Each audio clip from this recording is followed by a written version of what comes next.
paid $50 for a 2-bedroom for my family of 6. With the help of your tax dollars. Thank you very much. Just got home and this letter was in the mail. I just lost my housing, y'all. My freaking housing. It's hard to predict how people will react when their actions have unexpected consequences. Trying to show off online can sometimes lead to situations that don't go as planned. Today, we'll look at some of the most surprising moments where people face the results of their choices. I got a letter from DHS today. They're trying to tell me that I have to sell my 2024 Range Rover that I just bought. Okay, I put $10,000 down on this car, my dream freaking car. And they're trying to tell me if I don't sell it, because this is considered a big asset, if I don't sell it, get rid of it, I will lose my $4,000 food stamps, my $2,000 cash assistance, my Section 8, my disability, and my kids' disability. So pretty much, if you are on government benefits, you can't drive nice things. You can't have nice things. They literally want me to sell my car, my Range Rover, that I have wanted all my life, if I want to keep feeding my kids.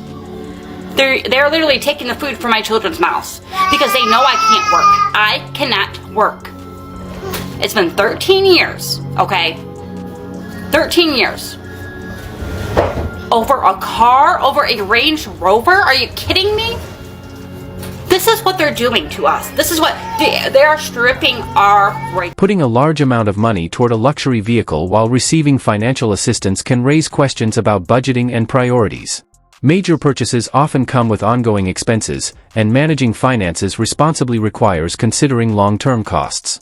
In the end, balancing spending choices with financial responsibilities is an important part of making smart decisions. Food stamps are Section 8 for the southern states in the month of November. Yes, the federal government just reported that the southern states will not be receiving food stamp benefits or Section 8 benefits in the month of November. And I have mixed emotions about this because I know some people really need this assistance. But at the same time, most motherfuckers is just abusing the system. Most motherfuckers do really need this. They just go out having motherfucking kids just so they can draw motherfucking food stamps. And nobody told y'all to lay down with all these motherfucking deadbeat baby daddies and keep having all these motherfucking kids and knowing they wasn't gonna help you take care of them or support them, but you was just doing it to get motherfucking government benefits. So, you know, it's a mixed emotions, it's a mixed bag, man. You have some people that really need it, but a lot of motherfucking people is just abusing the fucking system. So I really don't know how I feel about this, but now y'all might get off y'all's motherfucking ass and actually do something because you're being forced. Many people rely on support programs during difficult times, which is why responsible use of these resources matters. When benefits are misused, it can create frustration and raise concerns about fairness for those who genuinely need assistance. Ensuring support reaches the right people remains an important goal. Getting no job. If you go get a job, they're going to take my Section 8. Then you won't be able to get no Section 8. You're not going to get no job. They're going to count your income against my Section 8 and my link card. You're not working. No. So I don't care what you got to say. I don't care how you feel. You're not working. You're not going to get a job. You're not going to school. You're not doing none of that shit. But Ma, I'm saying how I'm supposed to be successful in life, Ma. So you basically telling me I gotta be broke to be successful? I gotta be broke so I can get Section 8? You gotta be broke so the government can help you. So the government can help me? So you telling me I can't work no job, bro? Like, that's like all my friends got jobs and live in nice houses. So you telling me I got to go through the same thing you went through? If you don't do any of that, they're going to take my Section 8. How? And I'm trying to tell you that you can go get yours at ease. You can go get a nice house. No, they will look at that and be like, he's doing something and give me a bigger house, Ma. That's what you told me. Where I'm gonna go? I don't have no job. I can get off your Section 8 and apply for my own Section 8. Okay, but if you do that, you're gonna have to go the hard way. It's gonna take a long. So what? That's what I'm saying. 2 months, get on Section 8, find you a nice apartment, go get you a link card. You will be fine. You don't have to sit up and work. You don't have to work no job. The government is here. Situation raises questions about how people view opportunity, support systems, and personal growth. Helping families in need is important, but encouraging long-term independence and progress can also play a key role in building a better future. Finding the right balance between assistance and personal development remains a major challenge. You literally could go get a job and actually afford unsubsidized rent, not being subsidized by the taxpayer. You could go do that. You are literally choosing not to because you want to build your business. Why the are you allowed to leech off the taxpayer? I'm not leeching off of anybody. Yes, and I have tried. Tried what? My last job, I had a really bad situation. Tell. Where I was interviewing men in particular, and every time I got on the screen with them, they got their little willies out and started whacking them. I'm trying. What's your try? I have plans on finding a job. This situation raises questions about how support systems should balance helping those in need while encouraging long-term independence. When people have the ability and opportunity to work, finding a path toward self-sufficiency can be an important step. At the same time, every individual's circumstances are different, and understanding the full situation is key before making judgments. For the first time ever, I had to use my debit card instead of my EBT card. It was honestly a humbling experience. You know how hard it was to actually have to pay attention to the prices? What was new to me as well was having to actually look at the prices. So before, I used to be able to just grab it and throw it in the cart, random it, things that I need, things that I don't need, I just throw it in the cart. But now I have to actually pay attention to the prices. And I honestly didn't realize how expensive it was. Budgeting really sucks. So now, instead of being able to buy cookies and chips and candy and sodas, now I actually have to buy food. I can't be buying snacks anymore. No more name brand stuff. Everything has to be great value. You wanna know how much these were? $1.98. No more Doritos, no more Fritos, no more, none of that. But like I said, very, very humbling experience, you know? Now I gotta get used to budgeting and buying things that I... This perspective highlights how simple lifestyle changes can sometimes create positive results. Learning to budget, prepare meals at home, and make healthier choices can help people build better habits and manage their resources more effectively. For many, these adjustments can become an opportunity for growth and a fresh start. What's the average rent somebody is going to have to pay here if they're not on Section 8? For a 2-bedroom apartment, it will be $3,500. And do you think Section 8 kind of incentivizes people to stay poor, that way they can stay inside of the brackets to get the cheap housing? I would say so. It got to be another way. I'll say so. But however, we need Section 8 to survive. Otherwise, how can we do it? And if we make certain amount of money, a little bit of money, more money, then we don't get that support. Yes, and it's hard. It's kind of like twisted because if you do well, then you're going to be paying more. But if you That's crazy. If you pay, I have a bachelor's degree in clinical psychology. If I go to work, a regular job, I won't be getting any help. I could only come out here whenever I got a little time to make extra money to survive. What's a good day of business like out here? I'm not going to respond to that. No, we can't do that for taxes, right? We can't do that for taxes. No, right? I didn't say that. Now, there's a reason why this lady, despite having a college degree, is working on the streets only accepting cash, and that's because of what's called the poverty trap. And you must understand this about government benefits in Section 8. They were designed to help low-income families afford housing, but there's a catch. Let's say you're a single mom in New York City making $30,000 a year, you qualify for Section 8, and maybe you're only paying $500 a month for rent while the government covers a degree and choosing a different path in life can lead to many questions about career decisions and long-term goals. Building a career in a chosen field can take time, but education and skills can create opportunities for a more stable future.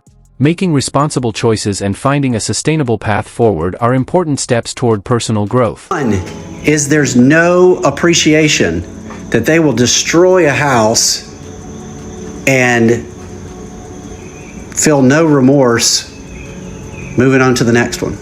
Number two, there's this level of entitlement that they are owed this, that they're owed a free house and free vouchers and food stamps and whatever else. They all seem to have pets. Why, if you can't afford rent, can you afford a dog? Number four problem is they are entitled to free legal advice to defend them when they destroy a house like this and fight eviction court. And worse, the tragedy of this whole thing, and the worst part is there is no accountability because she kept her voucher even after destroying my place, fighting the eviction court for 5 months, and she's just going to move on with a voucher with no accountability to the next landlord. While opinions about landlords and housing can vary, many small property owners are individuals or families rather than large corporations. Housing issues often involve a balance between protecting tenants, supporting responsible property owners, and ensuring that assistance programs are used fairly. Finding that balance is important for both communities and the economy. Get a job. Work 40 hours a week, 9 to 5. I don't want to. There it is. Government, Kansas, Missouri, take away her food stamps right now. Did you just hear that? Take them away. I'm not even kidding. I will You say, don't want to? F you. That is not I really a choice. Don't want to. Huh? I don't want to. Then that is not fair. That is not a choice. Subsidies should be there, and even more for those who cannot. You can, and you're choosing not to because you do not want to. And I knew the more and more I pushed on it, we would find out that you're doing this because you want to. Straight up, not because you can. Using ADHD and autism? Yes. Is he able to communicate with other people? Yes. Okay, then I don't want to hear it. Maybe. They're all getting diagnosed with this. If he's able to communicate with people and he's able to do things, and you're right, he probably didn't need the accommodations that you're thinking based on everything you're telling us. The more information is unlocked, the more we're finding out he could probably just go to school. Well, he is back in regular school now because he was missing things that should have been taught when he was in kindergarten and first Who grade. would have fucking thought? And we needed help filling those holes. Well, you would make more money, by the way, getting a babysitter that could watch 2 hours between school and you getting home. And you going and actually making money like a fucking adult. 31? What a joke. The way someone responds during an interview can influence how others perceive their situation and choices. When discussing topics like public assistance and financial responsibility, reactions and attitudes often become part of the conversation. At the same time, understanding the full circumstances behind someone's situation is important before drawing conclusions. Okay, so it's on the CNN News. So the month of November, they told all the southern states to hold back Section 8 and their EBT benefits. Okay, so that means that no Thanksgiving and no Christmas. Okay, so therefore, you know what? Whoop-de-doo. Okay, whoop-de-doo. Because let me tell you something, American people.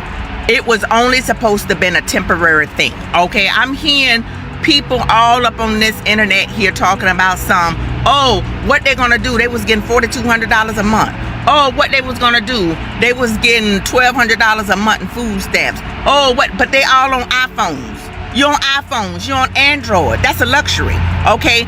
To the government, that's a luxury, okay? To the government, you're not supposed to have cable, okay? To the government, there's a lot of things that was not prioritized right on Section 8, because Section 8, was supposed to be on it for 20 years, okay? To get food stamps, was supposed to get food stamp for 17 years. I hear one lady said that she had one child starting on it, but she got 6. How did you do that? Okay, I can understand maybe 1 or 2, the second one slipped out, but you had another 4 more. So my thing is, you don't get no sympathy for people like that, because my thing is, then I hear a lady that was in a wheelchair and she's sympathetic, but then she got 8 children. How you do that? How you lay down in the bedroom and you get 8 children and you're in a wheelchair? I don't understand. So my thing is, it was only supposed to be temporary, okay? So what you got to do, okay, because back in the days, we didn't have no Hot Pockets. Back in the days, we didn't have all this extra foolishness, juices up on the refrigerator, all kinds of cereals. Okay, you got to go back to the basics. You got to go back to oatmeal and you got to go back to cornflakes. Okay, rice and chicken never gets old. Okay, you're gonna have to go back to cinnamon sugar on buttered toast. You got to go back to the basics. You got to go back to evaporated milk and sugar. That's your milk right there, honey, and put some little sweetener in it. And that's what you got to go back to. You got to go back to the basics. Grilled cheese and tomato soup. That never gets old, okay? You got to go back to Spam sandwiches. You got to go back to liverwurst, and you got to go back to those type of meats and stuff by the bulk, okay? Sardines and cans never get old, and crackers. You've got to go back to the basics, okay? So this is why you're not getting a lot of sympathy from American people, because we've been trying to get it out of the mud. Some of us only have $300 to $500 to last us to the next payday, and we got to divide that into 14 days, and we got to make it do what it do, okay? So that's why you're not getting a lot of sympathy from people who have to work, because we're paying for that. We're paying into that for you guys to live a life of luxury. I've seen people with see my nails. I do my nails myself because I cut that out because I'm trying to do. This perspective highlights how small changes in everyday spending habits can make a big difference. Choosing healthier options and preparing meals at home can often be a smarter way to manage both finances and overall well-being. Sometimes simple lifestyle adjustments can lead to better results in the long run. Stay tuned, because the final clip brings an unexpected twist. Story apartment building, and I only pay $50 in rent. Does that make you angry? Does that make you shiver in your boots? Does that make you want to punch me in my face? I paid $50 for a 2-bedroom for my family of 6. With the help of your tax dollars. I just wanted to come on here and thank all the taxpayers for allowing me and my children to eat tonight. We have some. Why you keep dropping your fork? We have some corn on the cob. We have some cube steak and some rice. Thank you guys so much. Thank you. So because of that video I made of my family of 7 living in a 2-bedroom apartment and me only paying $50. Somebody on here was so miserable to go report me that now they gave me an eviction notice for 30 days. So now I need a lawyer. Thanks to y'all taxpayers that are so mad that you're paying my $50 in rent for my 2-bedroom apartment for a family of 7. I don't know how y'all even found out where I live. It's a 10-story apartment building. Y'all found out where I live. Y'all contacted the housing people. I don't know what you said to them, but now me and my family's getting evicted and we're gonna be on the streets. So sometimes actions and words can lead to unexpected consequences. When people share their choices publicly, the reactions and opinions that follow can become part of the discussion. In the end, accountability and learning from experiences are important parts of moving forward. Let us know which moment stood out to you the most. Like, comment, and subscribe for more videos.